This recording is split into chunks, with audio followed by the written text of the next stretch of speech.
know you're in an unusual debate when the fellow who favors legalization addresses you in a coat and tie and polished white shoes, and the guy who's still in favor of drug prohibition comes up in a flowered shirt and loafers.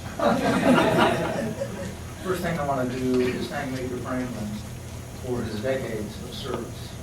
Although he and I now disagree about this issue, someone in his position had to work hours I never had to work, and you had to take risks that I, just as a lawyer, never had to take. Nothing. Drugs are destructive. They're destructive to the user and to society. The degree of destructiveness varies with the drug and the incidence of its use. But the only realistic question, in almost all cases,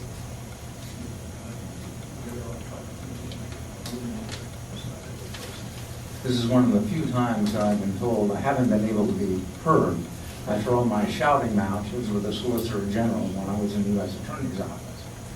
Is this better? Can people hear me? Yes. The only realistic question in most cases is not whether the drug is beneficial, but whether its adverse effects are severe or merely moderate. The overall consequences of illicit drug use are increased crime, domestic violence, accidents, illness, lost job opportunities, and dramatically reduced productivity. This is not to mention death. The Lancet, the most respected and widely cited medical journal in the world, issued a report just this month finding that illegal drug use causes 250,000 deaths worldwide every year. Among its findings are, first, there are 4 broad types of health effects from illicit drug use. The toxic effects of the drugs, such as those seen in overdoses, the effects of intoxication, such as accidental injury and violence, the development of dependence, and the adverse health effects of sustained chronic regular use, such as disease. Opioids have been shown to have all 4 types of health effects. They have the highest risks of dependence and are major contributors to premature death due to overdoses, as well as suicide, violence, HIV/AIDS, and hepatitis. They are also major contributors to disability.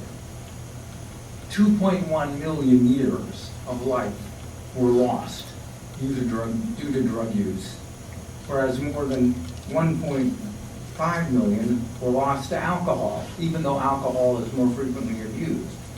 The reason for this is that deaths attributable to drug use are generally among the young, whereas alcohol deaths tend to occur in middle-aged and elderly people. Because the use of illicit drugs has such massive adverse consequences, society should suppress it. The only serious question is how. There are 4 methods that suggest themselves: education, rehabilitation for those who are already hooked, civil regulation, and criminal penalties. These remedies are not mutually exclusive. To the contrary, experience shows they are synergistic, meaning that each works better in conjunction with the others. I respectfully suggest that the realistic threat of jail is both needed to make the other options work, and in some instances, for example, to those who want to make a fast buck by selling heroin, cocaine, and methamphetamine to the young, the gullible, and the addicted, criminal punishment is fully justified. We should have no compunction about continuing to put such people in jail. The topic of today's discussion is drug legalization. I understand that the focus will be on marijuana, as it always is at these events, but I'm not going to leave harder drugs just on the side of the road. The reason for this is not just that the discussion of harder drugs is more difficult for legalizers and easier for people like me. The reason is that the central argument for legalization applies equally to all drugs, and thus, in the terms with which you will be familiar as law students, it proves too much. The argument is this: I'm sure you've heard it if you have libertarian friends. It's my body, and I, not the government, will decide what's too dangerous to put in it. Whether my decision is wise or foolish, ignorant or informed, it's no one else's business. Others may think that drug X is dangerous or addictive or what have you, and that's fine. That's what they think. But my view is that what we hear about the dangers of drug is just so much overblown government hype. The bottom line is it's my body, and my choice to take drug X. One problem with this argument is that it leads legalizers into a political no man's land. Drug X could be anything. It is, after all, drug X. There is significant support in the country for legalizing pot, but support for legalizing heroin, meth, LSD, and other hard drugs is so minimal it isn't even polled. Any argument whose logical endpoint is the legalization of everything is a certain loser. This is the reason pro-legalization organizations generally like to concentrate on marijuana and become much more quiet when the discussion turns elsewhere. And it's not just that it's a political no man's land that is the problem. On closer examination, the legalization argument does not survive its own necessary exceptions.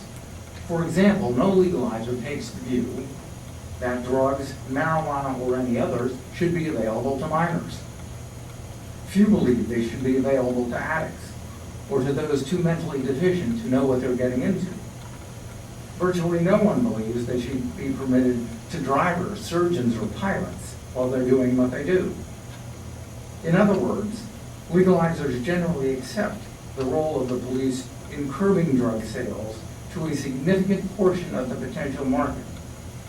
And that in turn means that some of the evils that most disturb my opponents, the existence of black markets and the police measures such as stings and wiretapping that are used to penetrate them, will continue even under the regime they propose. In other words, legalizers do not really support legalization per se.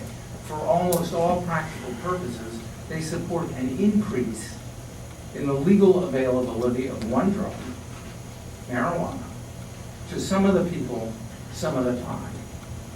What this means is not that I have won this debate, far from it. It means happily that, as Major Franklin suggested, the debate actually features more common ground than it might appear at first blush. It's not that the criminal law should be altogether eliminated in attempting to suppress drug use. It's that the use of the criminal law should turn on the much fabled, certainly in law school, sliding scale, in which the extent and severity of the use of government power roughly matches the severity of the dangers to be avoided. Being mindful, however, that cultural and historical factors may either facilitate or retard the effectiveness of the use of government power. This leads me to one of the most common questions I encounter in events of this kind. Why are alcohol and tobacco perfectly okay while we throw people in jail for marijuana, which is, if anything, less harmful? The specific problem with this formulation of the question is that its premises are distorted.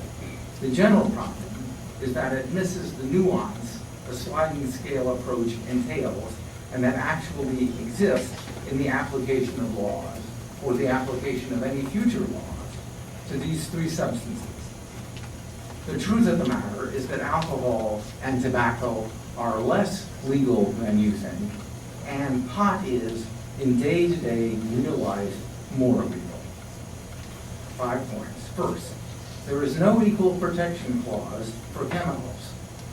It is not immoral or unfair, much less constitutionally suspect, to criminalize one harmful substance but not another. Second, assuming arguendo that booze and alcohol are as harmful or more harmful than pot, that hardly suggests it's irrational to keep pot illegal. It suggests the opposite, that when a significant number of our people are already beset with serious negative health effects of two substances, we should be more circumspect not more liberal, in opening the gate to number 3, especially for those who think that substance abuse is first and foremost a matter of public health. Adding to the considerable substance-driven medical problems we already have in this country is not a solution that commends itself.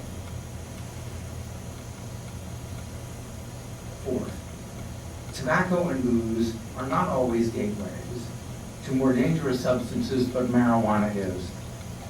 This is not reefer madness silliness. Studies consistently show that those who use pot in their adolescence and early adult years are at least 5 times more likely to go on to the hard drugs like heroin and meth. For whatever the considerable problems of drug enforcement may be in dealing with marijuana, they are far more manageable than would be any attempt to use criminal law to suppress the use of booze or alcohol, of booze or tobacco. Those substances are so deeply embedded in the history and culture of the country that, as Prohibition showed, and as Major Franklin correctly pointed out, criminal sanctions simply will not work against them. Marijuana enjoys nothing remotely approaching the cultural and historical acceptance of smoking and drinking. That said, the present overall societal sanctions against tobacco and booze on the one hand, and marijuana on the other, are not nearly as disparate as you might have been led to believe. In a sense, Major Franklin won this debate before it ever started. Because, I'll come right out and say it, pot is de facto legal. If it is used as it typically is, in the privacy of one's living room or bedroom, with your significant other or a few friends, the chance that you will have any interaction with the police is asymptotic to 0. This is the secret that, for their own varying purposes, neither legalizers nor prohibitionists are willing to say out loud. But you all know it's true. Much the same is true of drinking and smoking. If you do it privately, even in excess, no one, not the police, and not anybody else, is going to come after you. Publicly, of course, it's a different matter. Suppose I lit up an ordinary cigarette and started puffing it right now in this classroom. What would happen? I get the boot. You're not allowed to smoke in classrooms. In many places, you're not allowed to smoke in the school at all. And if you persist anyway, you'll get escorted off by security or arrested for trespass. And when your case comes to court, what's going to happen? It's probably going to get dismissed with a stern talking to by the judge or the prosecutor. You might conceivably get deferred judgment with the matter dismissed after 6 months of good behavior. And worse, you're going to get a small fine, $50 or $100. What does this remind you of? It reminds me of what happens to the minority of pot smokers foolish or provocative enough to smoke a joint in public. That's right, if you smoke it, you know, if you have an occupy the U.S. Attorney's Office and you're smoking a joint, then that's right, the same thing is not going to happen that happens in the privacy of your house. Much is made of the fact that 700 or 800,000 people are nabbed annually for pot.